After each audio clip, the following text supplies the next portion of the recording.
defense has tried their best to raise reasonable doubt as to who committed this crime, and they have failed. They have tried to steer you away from your common sense, but I know you can all see the truth.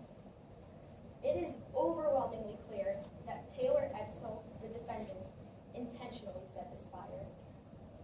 There are three main parts to this case: the evidence, the motive, and the pattern. 1. The evidence speaks for itself. When the authorities confiscated Taylor's laptop, they had found she had searched arson and accelerants. She had also purchased tennis balls off of Amazon. You may be asking yourselves, why is this important? Taylor had committed her 2 prior crimes with tennis balls and a leather. On the day of the fire, Taylor left the barbecue at 7, but only called 911 at 9:30. The defendant can't account for 2.5 hours before the fire. 2.5 hours is more than enough time to start one. We can't overlook that Taylor was found at the scene. And Effie Edsel has testified that when Taylor was found at the scene, Taylor had burnt clothing. She had soot on her face. She had a tennis ball in her right hand. And, most shockingly, she had a look. This look was distant, like she was looking through a fog. And Effie recognized this look from Taylor's 2 prior arsons. Leslie Duesenberg, an ATF agent specializing in arson profiles, has testified that Taylor's Zippo lighter was found mangled at the scene. Also, vulcanized rubber, a main component of tennis balls, was found at the scene, as well as the 4 main components of lighter fluid. And what has Taylor committed her prior arsons with? Tennis balls and lighter fluid. 2. Taylor had motive. Missing this deadline would close Nash Electromotive, the company Taylor breathed and lived for. And Dr. Dre Nash expressed these concerns to Taylor.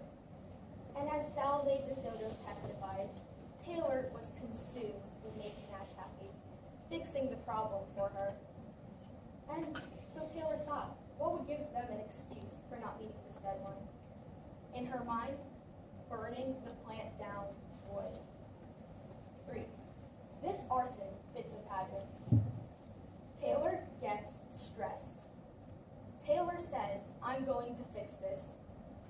And Taylor reasserts control by burning things down. Let's take a look at an example from her childhood. In 2003, Effie couldn't pay their dog's bills. This caused Taylor to stress out. Taylor said, I'm going to fix this. Members of the jury, the dog burned down. 4 years later, in 2007, Effie couldn't pay for their house. This had caused stress. Taylor has admitted this. Taylor said, I'm going to fix this. The house burned down. Now, Nash Electromotive was not going to make this deadline.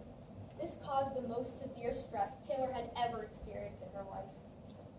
She stopped going to second start appointments. She was caught burning pencils and staring into the flame of the lighter. She even threatened Salve DeSoto. At 7, the day of the fire, Taylor jumped up and said, I'm going to fix this. Members of the jury, Nash Electromotive burned down.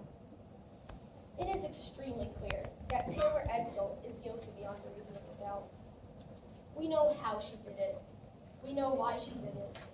We know she did it. Members of the jury, sometimes the truth is staring you in the face. Please trust your common sense. Find Taylor Edsel